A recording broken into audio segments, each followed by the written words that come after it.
Hi, everyone. Welcome to Relatively Sane. I am so happy that you are on the podcast, that you are listening to the podcast. Thank you so much to everyone for your support.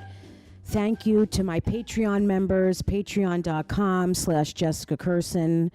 I am so grateful because people have been like giving me $5 a month, $8 a month. Someone's giving me $50 a month.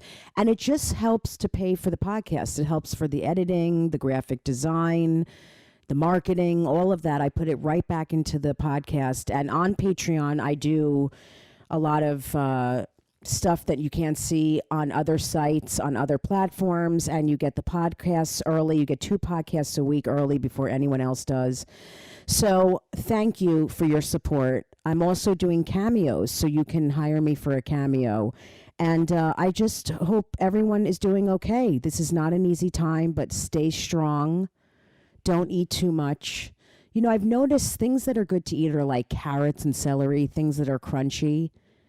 That helps me because I am so enraged. So when I eat crunchy foods, I feel a lot better. And I just don't know what the fuck I'm talking about right now.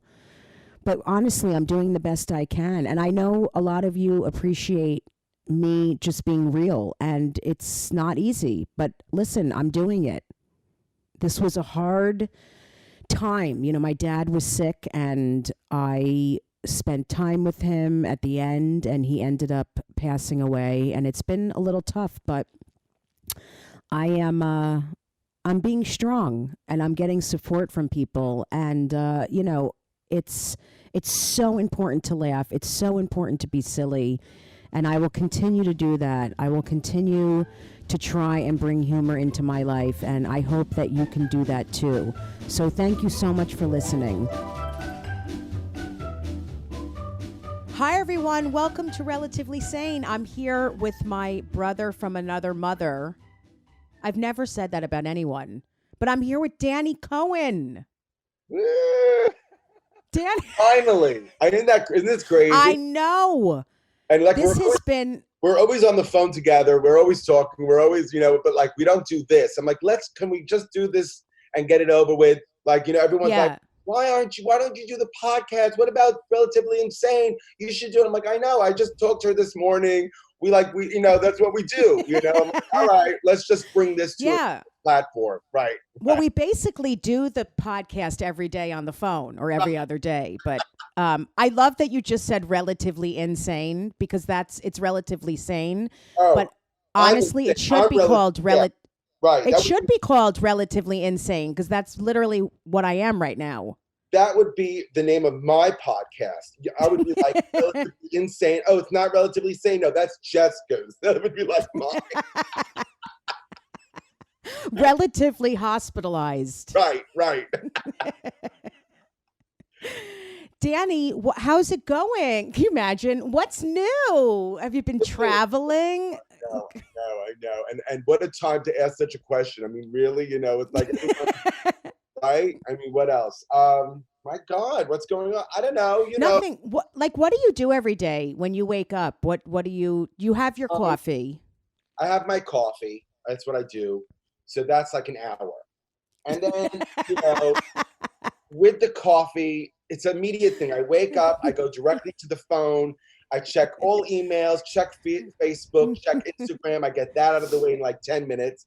I don't answer. I just look to I'm like, there are private messages, all that. I'm like, I'll get back to that later. I have my coffee, and then I get right back to my phone and start answering questions and people and replies and blah, blah, blah. That doesn't take very long. I'm not that popular, so it's pretty quick. And I laugh at everything that Danny says. For some of you that a lot of you know Danny and watched our videos, but a lot of you just listen to the podcast probably. But I laugh at everything Danny says, even when you're probably like, why are you laughing? Right. He's just talking. Yeah. But I know everywhere it's coming from because I was thinking you also have to eat because Danny and I have lived together and traveled together. So at some point, Danny has to eat or he gets crazy. Right. But I have to have the coffee. The coffee is the most important thing in the morning. And then the food, and then it's food. So Do you make breakfast every morning? Have you been making eggs and stuff? I do. I do. This morning I had the weirdest thing. I made a lot of rice last night. What did I eat last night? I ate a rice situation. I don't know what I had with the rice, but I ate rice. I don't even remember. Like it's been really a bit of a blur these days. But I had leftover rice, so I made an omelet, and then I put the rice in the omelet, so I had a rice omelet. Isn't that nuts? You put the rice in the eggs. In the egg. I've never heard that in my life. So it's sort of like, you know how egg fried rice, you go to Chinese restaurant, like vegetable fried rice, and they put eggs in it? You know when that happens? Yeah, but it's like a tiny bit of egg in the rice. Correct. This was the opposite. This was like a whole bunch of rice in the egg. So it was a rice omelet. And then I put cheese in it. I put Parmesan cheese. So it was sort of like a cheesy rice omelet. That sounds unreal. It was. It hit the spot. You know, like the rice in lieu of bread. So it was like a starchy omelet, a quiche thing. And I was like, whatever, let me just use my rice. And I ate it and I'm done. And then I haven't eaten since, actually. Did I eat anything else? I don't even know. I have no, like, it's really a blur. Some days I'll be like, what did I eat today? Then I'll be like, I ate this, and then I'll be like, oh, wait, no, you had 4 Pop-Tarts, remember? Yeah, we block things out. I know, and it's like a pie. It's not even like it's like a couple of crackers. Right, it's a full pie. I swear to God, I'm like, wait, I ate that. Oh, I didn't do so bad. No, I didn't today. I'm like, no, you ate that cake. Remember you ate the cake? I'm like, oh yeah, I ate it in like half the morning and half the afternoon. And you ate it twice. Yeah, and I ate it twice. Right. That's how crazy. Right.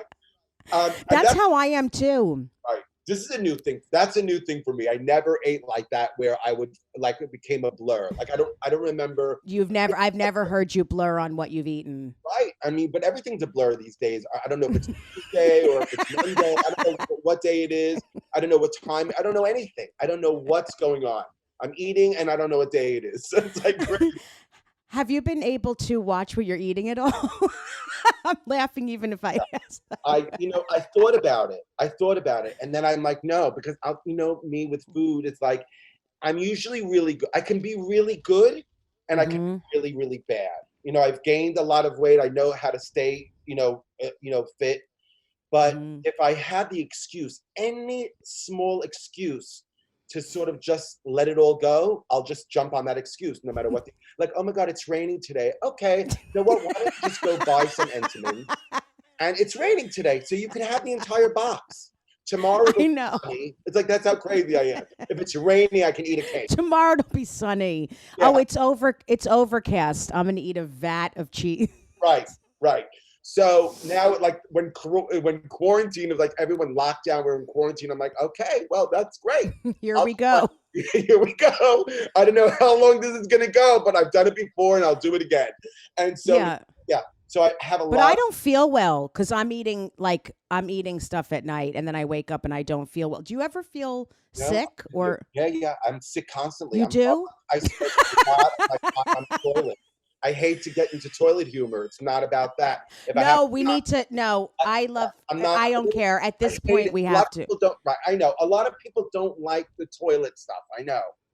But it's not just to be funny. You're really experiencing it, so it's real. Yeah, it's real. Tell us about it. Are you on the toilet a lot?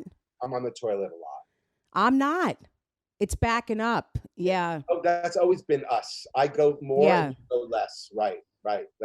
That's why I'm going to blow up. Oh, I'm going to get really, really.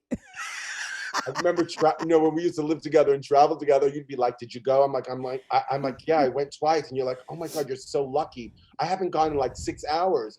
You're like, really? And we would sit and talk about when was the last time you went, how often I go. It's so crazy. Yeah. I don't normally get jealous of people or upset about stuff, but like career stuff, I never get jealous because I just try to focus on myself. But I've been very jealous of you with toilet stuff for a very long time. It's not fair because I feel like it's leaving your body and you won't gain weight. Like, I'm happy for you, but I don't understand why I can't do that.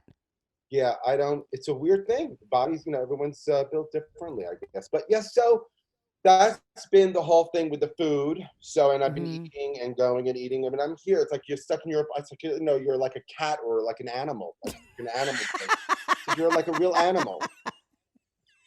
It's like you have this You mean a pet, not like an animal in the wild. You mean you're like a someone's domestic. I'm pet. like a domesticated animal. Yeah, and Sane knows how to zoom. Like if your dog knew how to zoom, that would be. Yeah. I said I was a traveling clown and now I'm a stay-at-home depressed Zoom comic. Like this Yeah, is literally what I feel like. I'm like, "Oh, there's 11 people watching me on Instagram. I'm doing really well." It's really. But you're in Brooklyn where you grew up.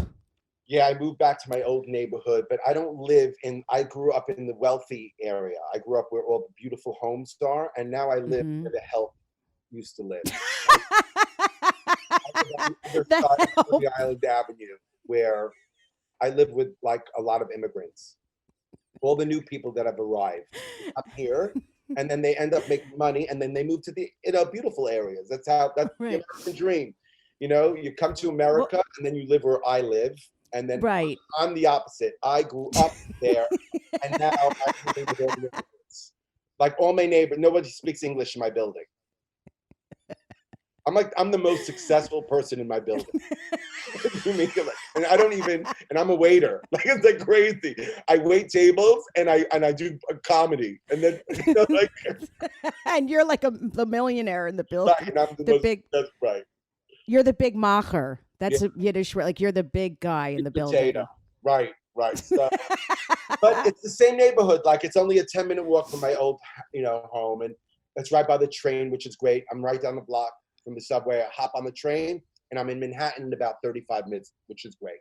So Well, tell people a little about where you grew up and your story, because your story is the most fascinating of anyone I've interviewed, and I just can't believe it's taken this long for us to do that. We were supposed to do it a couple times, and I canceled, so that everyone needs to know that. I think I And also I canceled once. I was like not feeling well or something. I was sick. maybe I Yeah. don't know, but your story is so unbelievable. So you grew up in Brooklyn with I grew up in your Brooklyn. I'm the only non-immigrant in my family. My whole family. My parents are from Egypt. My brother and sister are born in France, two different parts of France. Then I have a brother Ronnie who's born in Eritrea, in Kenya, Ethiopia, and I was born in Brooklyn. mm, I was raised in Brooklyn. My father worked for the Israeli Mossad, for Israeli intelligence, and that's why they traveled. They were in Copenhagen. They lived in Turkey. They lived in Africa. They lived every. I was supposed to be born in Tokyo, but my mother was like, "We're not going to Tokyo. I'm done." Because it was very hard for my mother.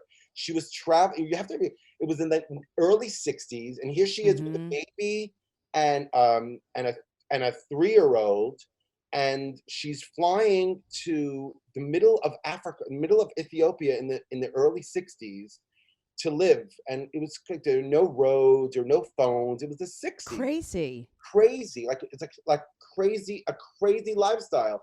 And it was very difficult because once she settled in there, then my father would leave for like 2 months. He would disappear, and she didn't know where he was, and there was no cell phone or even regular phone. And even if there was a phone, she would have to get information via somebody else because they had different people in intelligence living in the area.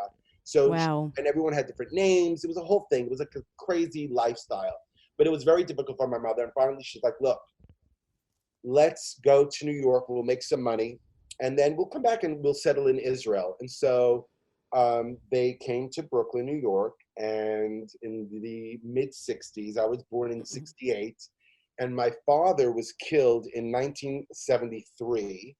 A billboard fell on him in Queens. He opened, Yeah. yeah, he had an electronics store, and he was shutting the gate, and then the entire facade of the building collapsed, and the billboard came tumbling down, killed him and a woman and her baby. I know it's really, I mean, I hear that. I've been friends with you so long. I'm like, like I'm so Yeah, used to that yeah. story. But for people to hear that, it's so intense. And it reminds me, I always think of you like when I'm doing stand up or on a plane or anywhere, and I look out and I'm like, oh, that person looks so miserable. They don't like me. Da, da, da. I always think of you because I'm like, you never know someone's story. Right. You just don't know. You don't know what someone's going through, what they went through. I love And that it's part of just, I love that part of you, by the way. I've learned thank a lot you. from you with those things because I don't, and I have to always remind myself, be a little kinder, and just know that other people are struggling with things, and I've learned that, Especially now. especially Yeah. now, but in general, people struggle, people going through things, and you have to remember when people react or they're acting a little crazy. I don't know, maybe I don't know they just came back from the hospital or a funeral or You something. don't know. You don't know. Yeah. Right, right. So it's a really important thing to, and you always do that. You're really great like that. I love you. You're great like that. You know, I and love you too. hard. And and so when that happened, your mom was there, wasn't she? Yeah, she went to get the car. She said, "Okay, Uh, go get the car. I'll close up shop." And then she went to get the car. And by the time she got the car out of the lot and drove around the corner, there was a blockade. She's like, "Well, I have to pick up my husband." He's like, "Oh, they would like, oh, the police officer said that there was a collapse and the building fell and oh, there are people under rubble and it's a really big, it's crazy." She's like, what store? Because I have my husband's waiting for me. He's like, "The electronics store." And she's like, "That's my husband's store."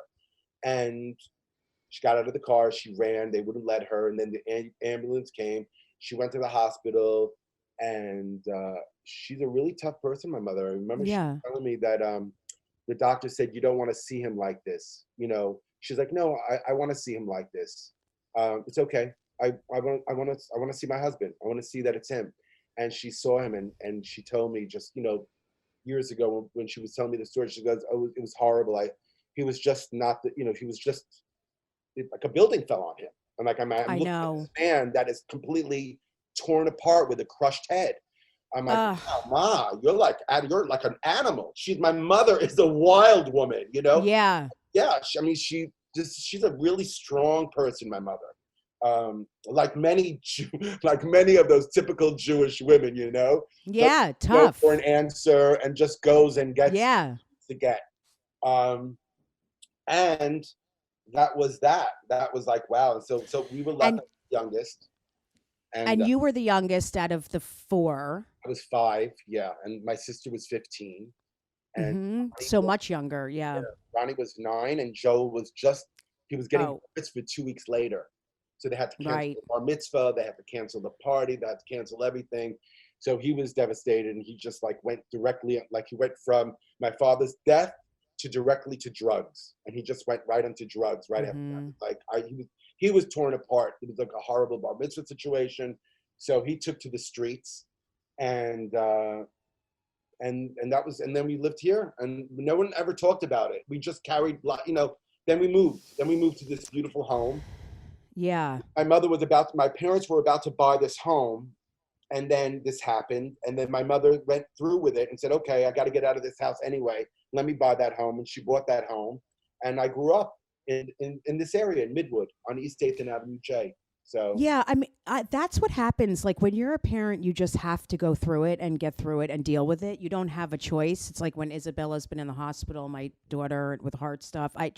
You just go through it. Like they're like, how do you do that? I'm like, you have to. There's no right. choice. So you guys never sat down and had like a conversation about it No, when you were a kid? years and Yeah. years later, no, my mother couldn't. She wouldn't. It was too. It was completely broken. The house. It was a broken home. Like there was a lot of dysfunction, and it was completely displaced. There was a lot of crazy things going on, and it was just a mess. But nobody really addressed it. There was a lot of anger, a lot of screaming. It was Mm-hmm. just a lot. It turned into that one of those houses where it was just chaotic at all times. A lot of drama. We're very big personalities. My mother's a big personality. My brothers are, I am. Mm-hmm. We're all different, but we all have, and that's it. And now I'm gay. No, you're not. Right, right, right. So it was all that, and I grew up Orthodox, and my mother became really, really religious after my father passed Right. away. That's what So I wanted to say to people because what happened is, I mean, I feel like a lot of people go to either drugs, like you're saying about Joel, or they become really religious. I could see myself doing the exact same thing, like getting really religious right, if I went through a traumatic experience. right? And you were alone and you had to raise children. Mm-hmm. What do you do? So she went to So God. did she become religious like right away, or did you see a gradual thing over the years? According to my sister, it was gradual. I saw like it was like we were traditional Jew. We were very traditional. Mm-hmm. Not even actually. We were not really even. I mean, we weren't even kosher. We didn't even have a kosher. My mother would, I think, according to my sister, she made shrimp. I mean, it was like we were eating seafood at home and lobster and all Mm-hmm. that stuff, according to my sister. And then once my father passed away, my mother became a little more religious, and then started keeping the Sabbath and just gradual. But by the time I was in high school, my mother was very, very religious. So it took about And 7 that's when years. she moved to Israel. And then in the middle of high school, my mother moved back to Israel because the plan was to come here, make some money, and then move to Israel. And she got stuck here because of my Mm-hmm. father's death. And I ended up living here. This is my world and my life. I'm totally American. I love Israel, but it's not my culture. Like I don't culturally, the Mm-hmm. pop. I don't the whole culture. I don't really. I don't really. I'm not connected to it. The culture. Mm-hmm. So I'm very American, and my whole family lives there now. They moved there one by one, and now everyone lives there. So they didn't all move there together when you were in high school. They Oh, slowly moved there, like, yeah. Esther was the first one. She got married. She moved to kibbutz and got married to someone who lives on kibbutz and wanted to live the That's Danny's sister, who's amazing, my sister. Esther. I love her. She's the oldest in the family. She's 10 years my senior. She, after college, went on a program on a kibbutz, and she loves communal. She's a real hippie, and she loves communal living, and she loved the idea of living on a kibbutz. And she got married there and raised her 7 children there. And she's still there, and she loves it. And Joel was um, just sort of like a street guy forever. And Mm-hmm. then suddenly in his 30s, became really religious. In his late 30s, became very religious. And now he's a really big rabbi. He wears a black hat, and he teaches at Chappelle Yeshiva in Jerusalem, which is a Mm-hmm. very big yeshiva. And Ronnie was the second one to move to Israel. So Esther moved first, got married there, and then Ronnie joined the army, the Israeli army, right after high school, moved there. And then my mother moved a year later, and Joel stayed here, and then later became religious, moved there, and I moved back because I moved there when I was 15 or 16. I lived there for about 4 years till I was 20, and then I came back. And When was the point when you told your mom or your family that you were gay, or you didn't even do that? Like, did you have a sit down? I don't remember. Did you have a sit down with your mom? with my mom, I Or had to did, sit down with her, yeah. And I told her yeah. I was 19 years old at the time, 19 or 20. I was 20, and I was telling her Mm-hmm. because I was like, all my friends, in the world that I come from, everyone gets married young. You get Right. married young. You start your life young. You start your family. It's like they're very serious about starting and structuring your life young. Mm-hmm. Taking your life very seriously. Find a nice girl, settle down, get married, get your job together, get your family together. Start young. Yeah. And all my friends were getting married at like 22, 21, 23. And I saw it coming, and I was like really very anxious and really worried about the whole thing. And I knew the truth. And I knew the truth for a while, but I told my mother, and she, that was the first time. It was hilarious. Like Yeah. What was her response? I don't even know if we ever talked about. I mean, we had to have talked about she this, knew, but I don't she remember. knew, she knew, but she didn't care. She's like, oh, I know, Yeah. I know, I know, but don't worry. All you need to do is find a nice girl. Until I'm today, sorry. until today, she just told me that like 4 months ago when I saw her, like 6 months ago. She's like, can you just find a nice girl? I'm like, Ma, how many times are we gonna go through this? I mean, this has been going on for like 30 years already. 30 years we've been talking about me being gay. 30 years we've had this conversation. Yeah. It's like a show, a rerun, and it's just the way it is. So now I just roll with it. Now like I'll just, depending on my mood, I'll like, yeah, sure, I'll find a nice girl, or no, I'm not, I'm gay, I don't eat vagina, ma. I can't, I can't, I can't take I it. can't, I I can't can't. vagina I thing. know there's people laughing at what you just Like, said. I'll either say, sure, I'll marry someone. Where is she? Where is she? And then she tries setting me up, which is always fun. Nice. It's crazy. I mean, it just doesn't end. I mean, just, Do you ever get hostile? I mean, do you ever respond no, like I used to, like in the yeah. in the 10 in the 15th year, like in the middle of it, because it's been I 30 remember that. in the Right. I mean, we were 15th year I friends was already. hostile because it was very upsetting, and I was like, Yeah. I was living a gay lifestyle at the time. I had boyfriends. I was out and about. Um, it was between my exorcism and my gay I need you to talk conversion. about that. That's one of the things I need you to I talk got about. I hostile need you to between tell people what happened. between the years of the exorcism and the conversion therapy. Hmm. That's when I was most hostile with my mom. Oh, I don't even know Yes. where to start with all this. Oh my God, what a mess. What a complicated. It won't be linear because to tell the It's story, okay. yeah. The Just exorcism, weren't you ask like the questions, I'll answer you. How about you that? were a teenager, right? When she had you do this in Israel, the exorcism. No, no, no. I owned a restaurant in Midtown, a really fantastic kosher restaurant. I was living a religious lifestyle. Was completely following Jewish law, wearing a yarmulke. I was religious, and I Hmm. owned a kosher restaurant with my cousin on 56 between 5th and 6th. The name of the restaurant was Medici 56. It was a beautiful kosher restaurant. We got like 4 stars in Crane magazine. It was great. Really big. It was a very big deal. It was the first gourmet restaurant for it at ever. And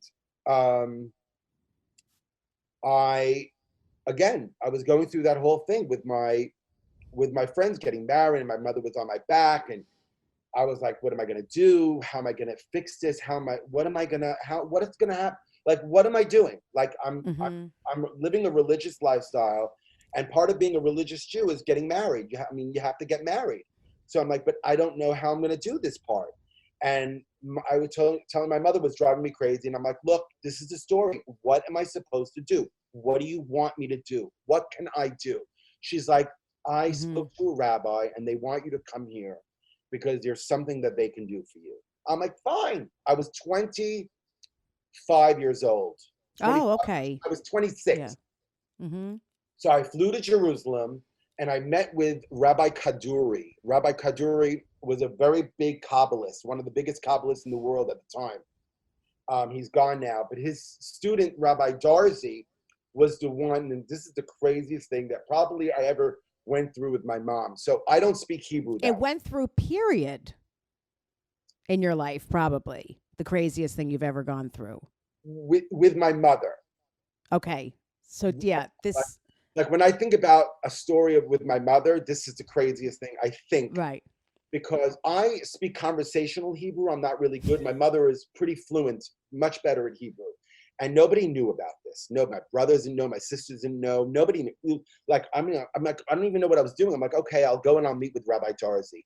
So my mother comes with me, and I'm sitting with Rabbi Darzi, only speaks Hebrew, in Jerusalem, this little crazy place. And I'm sitting in a dark room with him, and there's a big armoire. And my mother's sitting there, and I'm sitting across the desk from this rabbi, and he's asking questions. One question, what's the situation? What's going on? And so my mother's telling me he wants to know what's going on. Tell him that nothing's going on. Tell him, I don't know. I'm not attracted to women. I'm attracted to men. And you told me to come here, and that's why I'm here. So she tells him what I told him to come here because he has the situation. He's like, oh, ask him if he accepts. Does he deliver or does he pitch?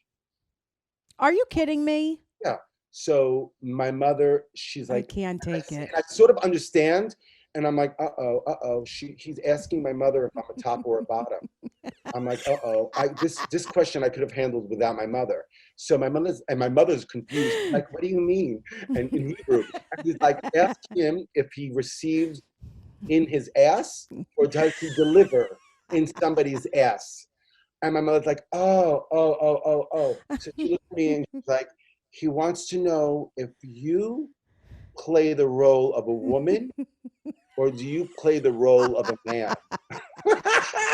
And I'm like, I'm dying. Like, I'm like, I cannot believe that this is happening. So I told Yeah, my you flew to Israel to have this happen. It's I flew to crazy. Israel to tell my mother about the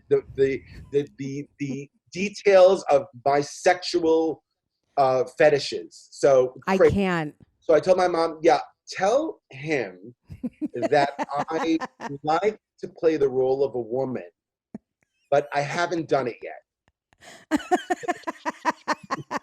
She's like, okay. So she tells him he likes to play the role of a woman, but he hasn't done it yet.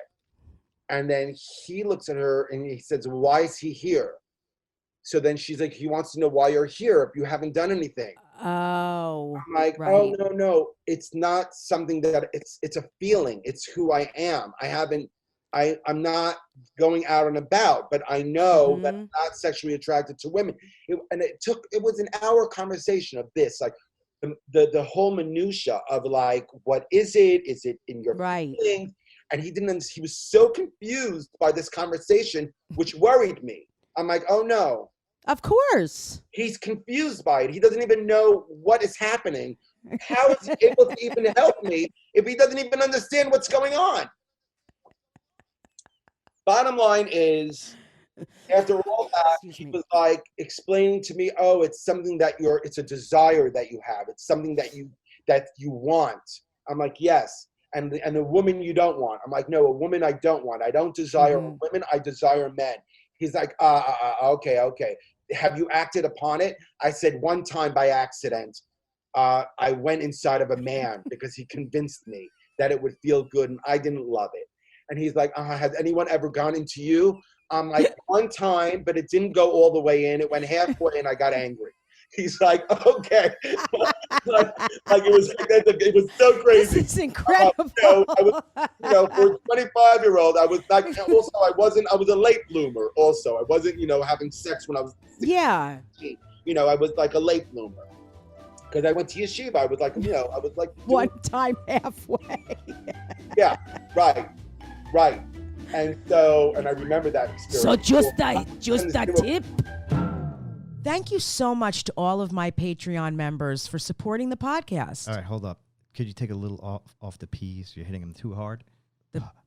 Not action. Thank you so much to all of my Patreon members for supporting the podcast. Hold on. Now you're whispering Patreon. Is there a reason you're whispering? Well, you said to take the p. Somewhere in the middle. Okay. You ready? Action. Thank you so much to all of my Patreon members. Now you got to pause. For those of you who don't know, Patreon members, is that okay? It was perfect. Why'd you stop? Oh, okay. Patreon members. Cut. Let's go back to the beginning. Thank you And action. Thank you so much to all my Patreon members for supporting the podcast. For those of you who don't know, Patreon members get early access to the podcast, ad-free episodes, and access to monthly live streams where we talk more about... All right, let's take it back to the beginning. That was perfect. Do it exactly like that. I just did it well, though, Except but why are you finish it this starting time. over? Thank you so much to all of my patron... Cut. Why are you screaming? Because I'm just trying to get through this. Action. Thank you so much to all of Action. Thank you so much to all of my Patreon members. For those of you who don't know, Patreon members get early access to the podcast. Perfect. Keep going. There's so many P's. Keep going.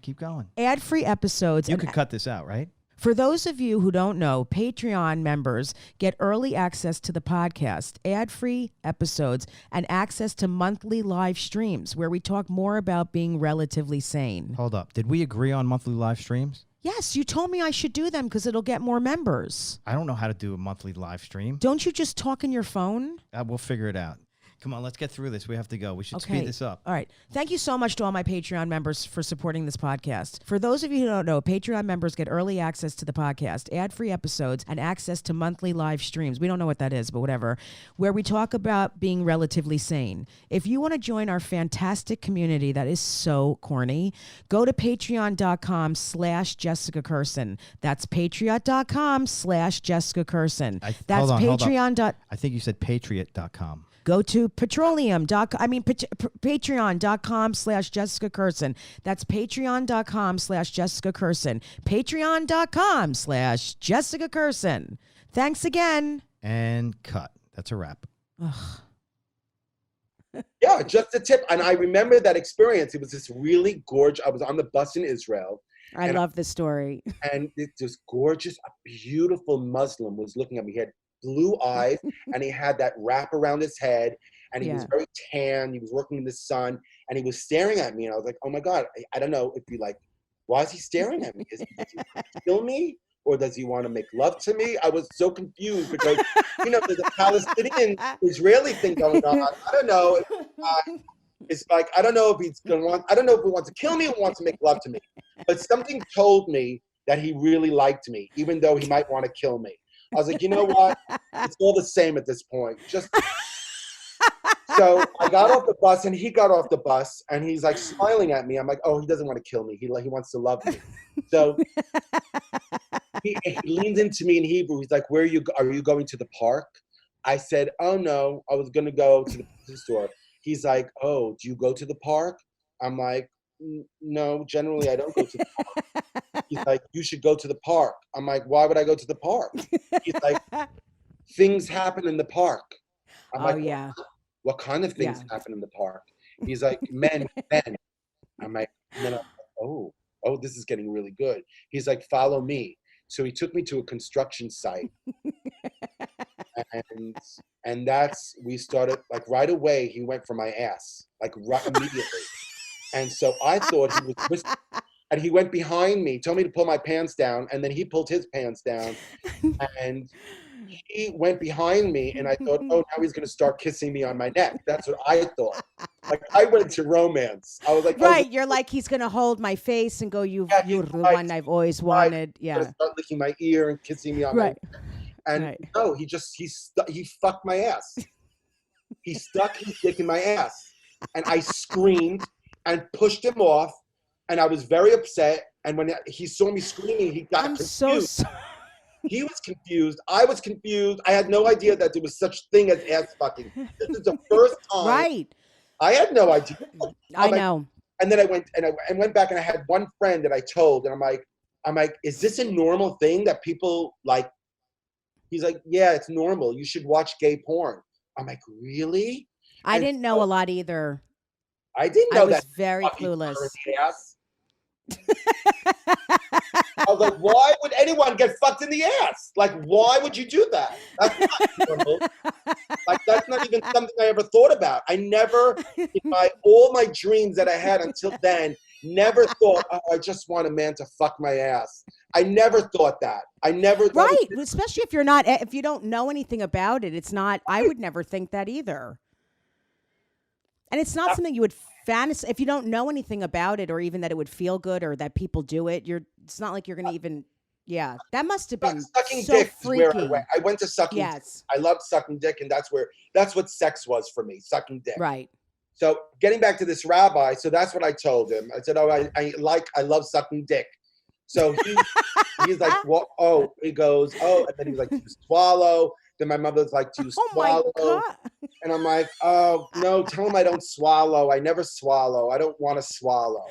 My mother's like, no, he doesn't like swallowing. Oh my God. Like, I was like, it was just the most ridiculous thing in the world. It was so insane. So he's like, okay. He goes to his armoire. He opens it. He goes, look, you're going to have to buy 7 chickens, 7 male chickens. I want everyone to know that this is one of my favorite. It's not funny and it's horrible, but it's one of my favorite. I think about it constantly. I need people to hear this. Yeah. Okay. So he's like, this is what he wrote a list of things down. And my mother's like listening. He's like, you have to go to the marketplace, to the shuk. He's like, buy 7 male chickens. And my mother's like, alive? Like, what do you mean? He goes, yeah, they have to be alive. And bring them to me. I'm like, and then my mother's like, okay. And then from here, we'll continue. I'm like, okay. So we left him. We went to the shuk, and we're going to buy chickens. So we're like, chicken, and the guy is like, are these male? Are these female chickens? My mother's like, they have to be male. Of course, these are male chickens. These are the ones we kill. We butcher male chickens. These are male chickens. Look. And my mother's like, they're male. And my mother's like, no, these are male chickens. There's female chickens they use for eggs. Oh, no. Like the whole thing. Like, those, okay, great. So the male chickens. We bought 7 of them. And I'm like, and my mother's like, how are we going to, we need 7 of them in a crate. So we put 7 chickens in a crate, and I carried them to the car. We went back to the rabbi's house. So we went to his backyard, and he made me slaughter 7 I'm chickens. sorry, I should. Yeah. Now, I know a lot of people are laughing listening to this, and some people are so upset and Right, horrified, but right, you right. can't. The You Jew- have the to animal laugh at rights- this stuff. It the happened. animal rights activists are very angry now. It's not your fault, right? You don't Right, even know right, what the fuck's right, going. You're trying to I not be a wasn't- I certain was- way. I'll go, look, if this is gonna make me straight, I'll kill 7 chickens. I know, I get it. Time. I'm like, whatever. Let me just, yeah, if I kill 7 chickens and I'm straight, I'll do it. So I made the bracha. You know, you have to make a blessing, and I held 1 chicken at a time, and I slaughtered them. And it was very Oh upsetting. my God. It was very upsetting because I love animals. I love animals. And I really felt horrible. And I made sure I was very gentle with them before I killed them. And I kissed them. Oh my I was so upset that I had to kill them. And I was like petting them and loving them. And I slaughtered each one. Oh no. And every time I slaughtered one, he made me say another Psalms. And then I would have to cover the blood with dirt. I remember that too. I never told this story. This is the first time I'm telling the story. That I remember. In detail, by the way. I never told this story in Oh, really? specific detail. Yeah. This is the first time.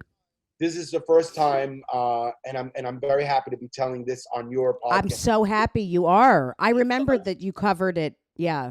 And I covered each one with blood, and then then he put all the 7 heads of the chicken in a bag. He said, "Okay, these are going to be very, very important for you. The chicken bodies we're going to give to the poor, but these heads are very, very important." So because I killed them kosher, they were kosher chickens. Like when you kill an animal, the blade has to be very, very fine, and you have to say a certain blessing, and you have to kill the chicken in a very certain way, very quickly, without any pain, and it has to be sort of in an angle where the blood comes down and they don't feel that they're being murdered. The blood sort of releases it's like they get dizzy and they just fall asleep and they die. It's a very painless. Oh my God. Supposedly. So I had the 7 heads, and he come back into the room. I come back into the room. He's like, "Okay, now you have to pick a hay belt." So I was like, "Okay, what's a hay belt?" It's funny. I was watching. I read this book. What was that great book that Tom Hanks made the movie? It takes place in the museum in France. I don't remember. It's a great book. Tom Hanks plays a role. I want to know what that book. Anyway, I read this book, and I'm reading this about this monk who, in that book, he's wearing a barbed wire around his stomach, or he's wearing a hay belt. It mentioned hay belt. And then I Googled hay belt. Many years later, this happened, because I never understood the hay belt, but I'll get back to the hay belt. Yeah.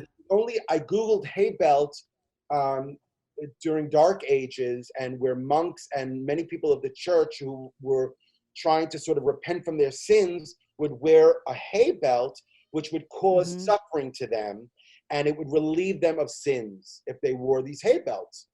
So he's like, "What hay belt do you want?" And I didn't know anything about a hay belt. I'm like, "Whoa. What are the choices?" He's like, "Well, I have a soft one, a medium one, and the strong one. You're always better off going with the strongest one, because that's the one that's really going to really, really clean you." I'm like, "Okay." He goes, and you didn't even know what it was. I didn't know what it was. Even know. Yeah. I'm like, "I'll take the best one you got." You know what I'm saying? Like, it's like you're, yeah. And you know me, Jess. I always love great things. You know, I know, it's like a mattress. I love I love a mattress. You do. Top-notch clothing. I love top-notch food. I love the best. So I'm like, "The best you got," you know? So he's like, "I'm going to give you this one. But if you can't handle this, I'm going to give you the lighter one, because this one might be very, very hard for you to handle." I'm like, "Okay." He goes, "What you do is you take your clothing off, your shirt off, and you take this hay belt and you put it on your skin and you tie it and you leave it on your skin and with your shirt on top of it. And you leave it on, and you're going to read these Psalms while you're wearing your hay belt, and wear it for as long as you can." I'm like, "Okay, I can do that." You know what this hay belt is? Do you know those carpets that are at the front door, the welcome mats, when you have your shoes and you wipe them off on that horrible hay? Oh, you know yes. So Yes. it was similar to that, but it was like bendable. And then the softer one was a lot softer. It had cotton in it. So it was like hay mixed with cotton. I get how, and you go, and you have to roll, you have to fill your bathtub full of ice, and you have to take off your clothing and roll 7 times in the ice every day. Every day, you have to roll 7 times. Once, and then flip over. Twice, and flip over. Three times, 4 times, 5 times, 6 times, 7 times. And then you're done. So you have to roll over something full of ice. Now, I don't know, many people don't know Israel, but Israel is not a country that has ice. Like, they don't have ice, especially when I was 25 years old. Yeah, I didn't have any ice there, They right? don't serve ice. It's not a European thing. Europe doesn't have ice. Nobody in Europe, nobody in Israel. Ice, no, in Greece, they don't give you ice. Nobody has. It's like you have to go to a hotel. So we didn't have a lot of ice. So I had to start making ice, and it was crazy. We had to go to a hotel to get ice. We went around getting ice. Oh, It was ice my all over. God. I finally got enough ice to give myself like an inch of like, it wasn't even a lot of ice, but it was just like an inch of ice in the bathtub. I mean, I'm glad, because I think more ice I would have been like out of my mind. I put this belt on. So he's like, take the chicken heads every day. You're going to take the brains out of the chicken. Oh my God. I don't burn can't. the chicken brains, and the smoke, you will inhale the smoke of the chicken brains while you're reading this psalm and this psalm. And you will inhale, and then you will read this psalm and this psalm. And you will inhale again, and you will read this stuff. 6 psalms. You'll read these 6 psalms, and in between 2 psalms, you will smell the smoke. Then you will drink this glass of water, and I'll put a psalm in it. You will drink this water every day. This is all to not be gay. Yeah. This is all to not be gay. For 7 days, you'll do this. And you wear your hay belt every day for as long as you can. I put that hay belt on. I was like, okay. After about 10 minutes, I started burning. Like, my stomach started burning. And then it got I thought I was going to die. It was burning me like I was my God, this is horrible. on fire. I couldn't stand. I started vomiting. I was crying, and I started howling like a werewolf. Like, I felt I was howling like the werewolf when he turns into... from the pain. It's a noise that I never made in my life. It was a noise that came out of me that I never thought, and me and you, we love making noises. No, I know what you're talking about, though. I've been there at that kind of pain where you're just literally... The sound of something tragic, like something, you witnessed something horrible. That's the kind of noise that came out of me. And I was howling and crying, and I was in pain. And it was just me and my mother in the house. And my mother's reading Psalms, and she's praying. It was like, it's totally Carrie, like the movie Carrie. Yeah. My mother is like Carrie's mother. My mother, she's a rock star, but she's also like Carrie's mother. She's like... Yeah, a lot of people have that experience where their parent is 2 different ways. I mean... Yeah.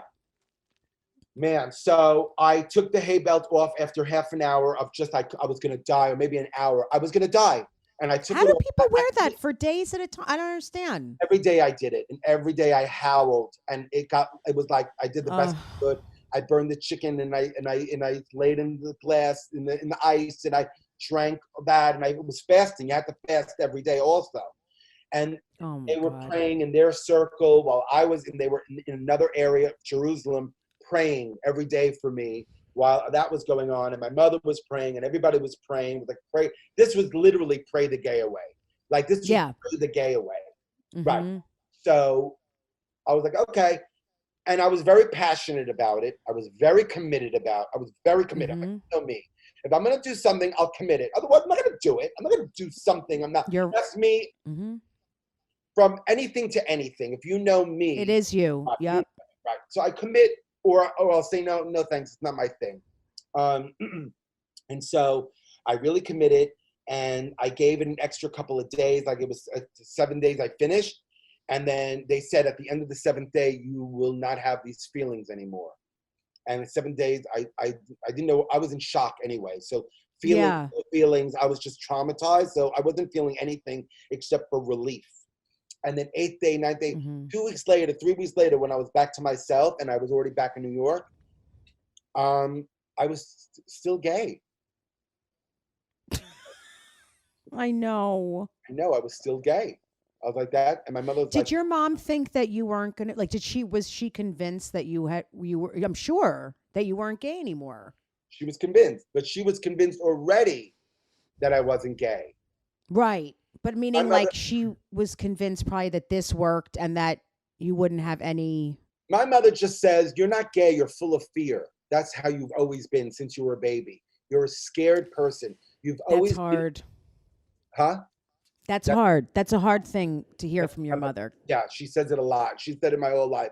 You've been scared, and she's on some level. I'm scared of driving. I'm scared of bicycles. I don't like anything with wheels. But I've always, that's so a to different. That's her, a personality trait. I mean, I am too. I'm very filled with fear in a lot of right. ways. So she's like, she's like, you've always been scared, and my mother is not scared of. My mother's not a scared person.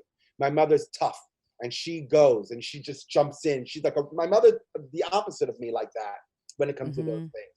So to her, it was like, who's this little baby that I have that's scared of everything? He's scared of everything.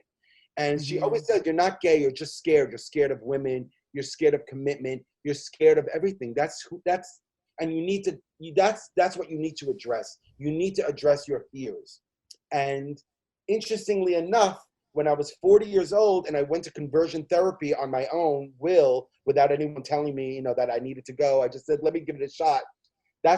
I learned a lot about childhood wounds and fears and what that can do to you as a person. And it had nothing to do with my mother said or anything. They were talking about fears. And it was very, Mhm. very interesting about, being a man in this world, being strong and being not fearful and really just having commitment and taking care of a family. It takes a lot. It's not easy for Mhm. a man to to have a wife and raise kids and pay the bills and the pressures Mhm. and all that. You can't be scared. You really got to be strong. You got to be tough. And I wasn't any of those things. So it was a very interesting thing that I had to learn. Yeah, it's so complex. It's It is hard very because when your complex. parents say things sometimes it's like, "Oh, you're ridiculous." And then you think about it and you're like, "Oh, it might be partly true," but it doesn't mean like I know so many macho guys who are really macho who are filled with fear. Like they Sure. put on a good act, Right. but they're Right. like little baby. I mean, so Right. And maybe they're so macho because they're really scared. mhm, And so they're overcompensating. And exactly. that's how they maneuver through life, you know? Yeah. I mean, it's Just- hard. Do you feel like it's like I think it's probably, I mean, I know just from being so close to you that it's made it hard for you to have relationships and stuff because of all these messages and because of your own beliefs and growing up. This is the reason why I'm saying this is because I was talking to my mom the other day because my dad recently passed, as you know, of course. And Rest in peace. I love I remember when I came out, my grandmother said, because your father was tough on you, and then like I was a tomboy, so they like blamed him, and my dad said, "Oh, is it my fault?" And it was so it came up for me again, and I think a part of me, even though I know it's not true, and I know I was born like this, and I would never choose this lifestyle. right. I mean, I hear what you say. A lot of things all ingredients to make a cake. It takes a lot of ingredients. So it's a Well, lot. it probably it I think certain things help you to come out or live a certain way if you're depending on your I think I'm born this way, but because of certain circumstances, because I come from a very liberal accepting family, it was easier for me to come out. So it really depends on so many things. Sure. I agree. I think we all were born with a disposition, and then it's like I believe that it's nature and nurture. That's what I believe. But what does that mean, really, in the grand? And really, to be honest with you, who cares? Exactly. Who Who cares cares is right. why? You know what I'm saying? You are who you are, and celebrate who you are. It doesn't matter. But then it's very important from a political stand and for human right activists to understand, what is this conceptually? Is this something you're born with? Is it something that Hmm. you're creating in your head? Is it just, but either way, as an adult, if you want to, identify as this or identify as that, you can identify with whoever you'd like to identify with. If it makes you comfortable as a person, if that's what makes you feel like you can live your life identifying the way you identify, that's what should work for you. You have that right as a human, it's a basic human rights.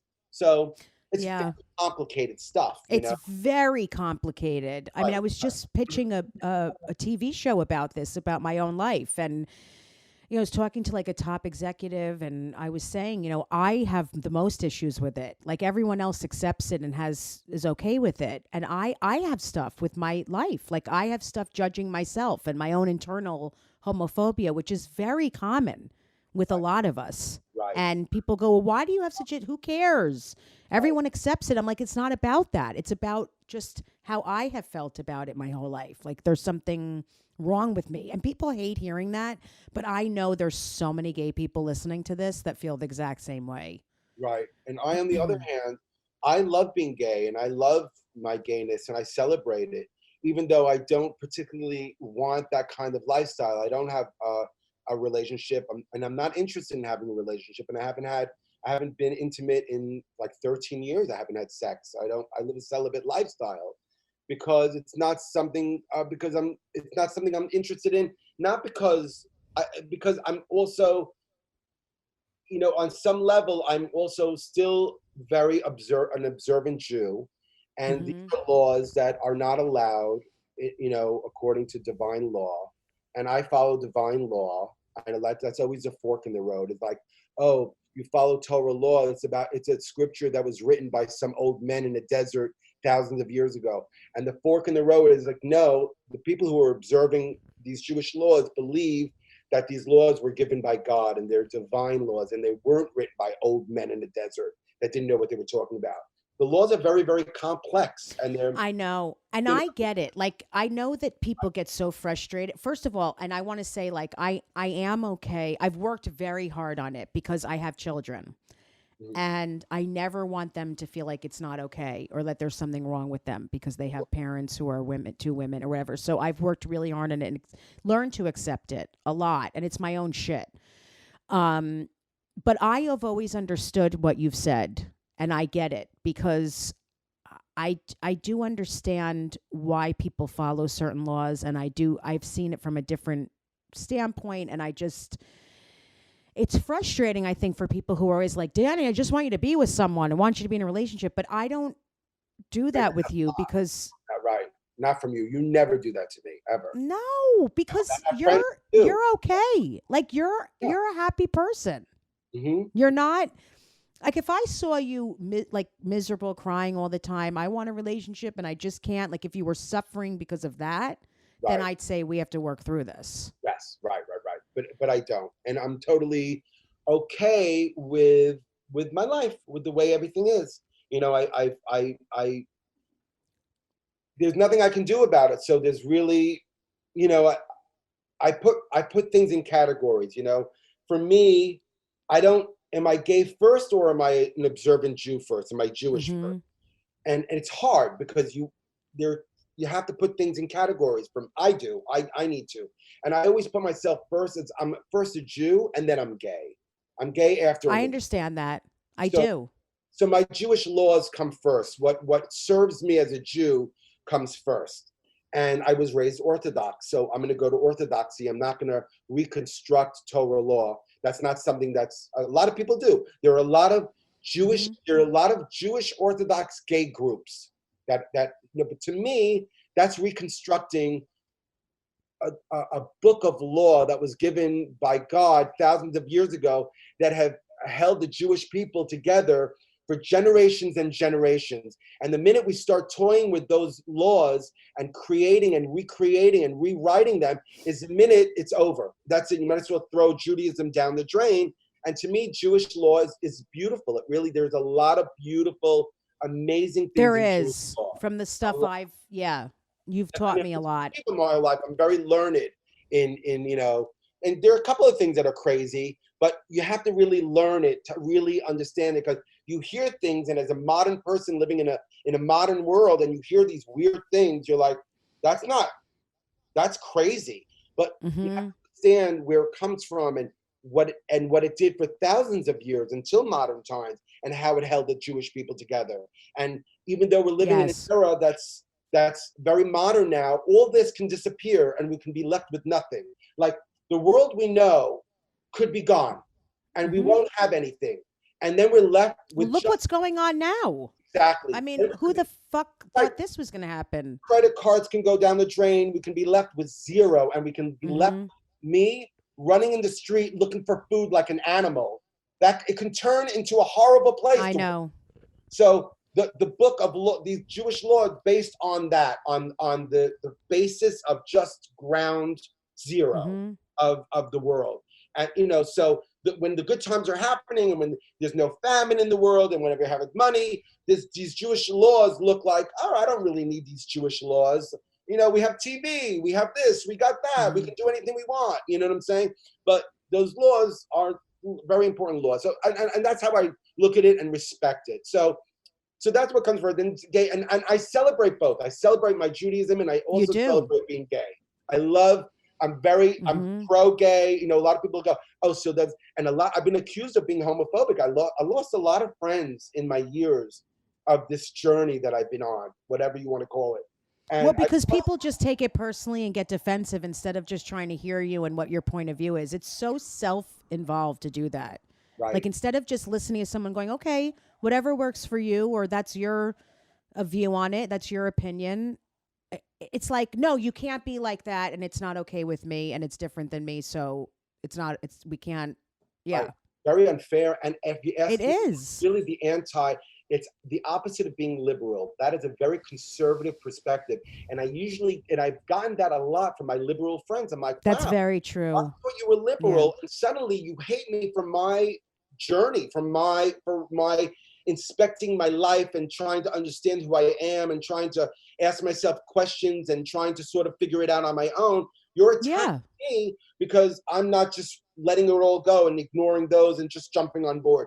I'm not that kind of person. I like to understand where I'm going. I want to understand where I'm at, and I want to learn all about myself. I mean, isn't that a great part of this world and part of life, is really growing and learning about yourself and understanding yourself? And that, that's how we became comics. That's how we all became who we are. That's what I love is people that just work on themselves, focus on themselves. It's the people that judge others for I can't deal with it. It's like, why are you perfect? Why is your way the right way? Right. None of us know we just choose how we want to live.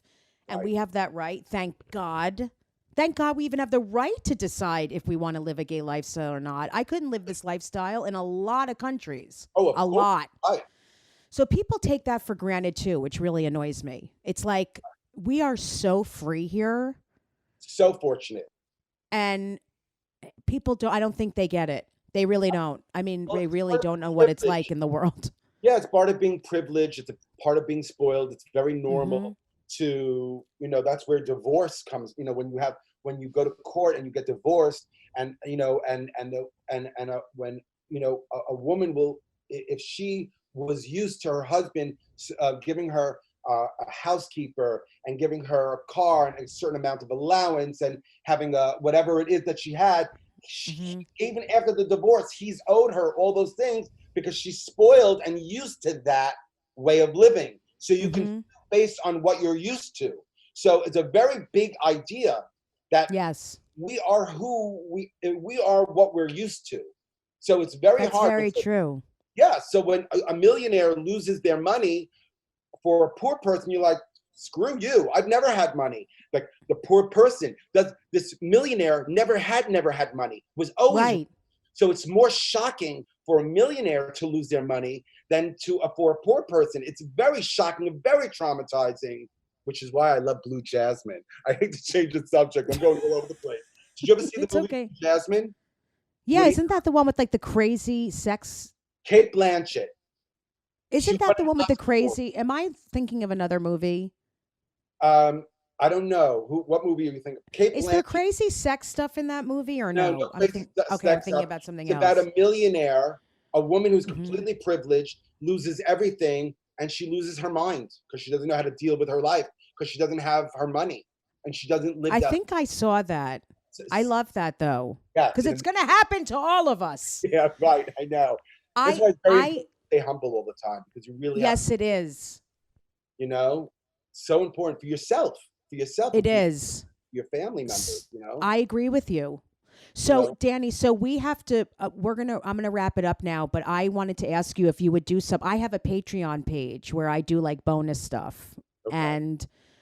And I do everyone that's a Patreon member gets the 2 podcasts earlier than everyone else. And then they get videos from me that no one else sees and different things. And I'm going to start doing some live stuff on there. And I want you to come on all the time because everyone loves you so much. And I want to start doing stuff with you on the Patreon page. I would love that. And I love your fans. I know we have a lot of mutual fans. And lot.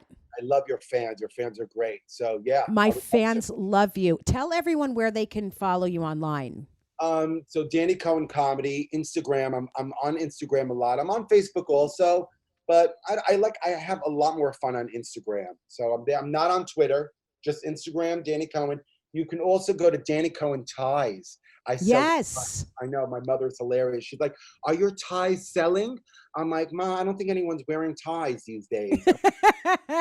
Listen to me. Pants. You're like, you know, well, I'm not wearing pants. I don't wear pants anymore, but I would wear a tie. Right. That's what my mother and these said. ties. Yeah, and these ties are incredible. And I'm going to put a link to the ties when I put up this podcast. And you guys have got to check out Danny Cohen ties. They're beautiful. They're because $66. They're beautiful. And they're and they're worth a lot more. I mean, they're really beautiful. They're all made in New York. I made them. I designed them, and it's all my hands have been on all of my ties, and they're all made in New York. Everything is made in New York. So. Yeah, so support New York, support Danny, support his ties, and follow him. I'm not kidding. His videos are so funny. He's on live all the time. We're on live together a lot. Danny knows Lucy very well, so Danny loves Lucy. Lucy loves Danny, and don't forget to follow him. He's my sibling. I mean, really, I love you so much. You're the funniest person I know. I love you too. I can't even. Fun. And everyone loves you. Everyone loves you. And thank you so much for doing this. It was my pleasure. Anytime. And you'll see us on Patreon. Okay. All right. Bye. Bye.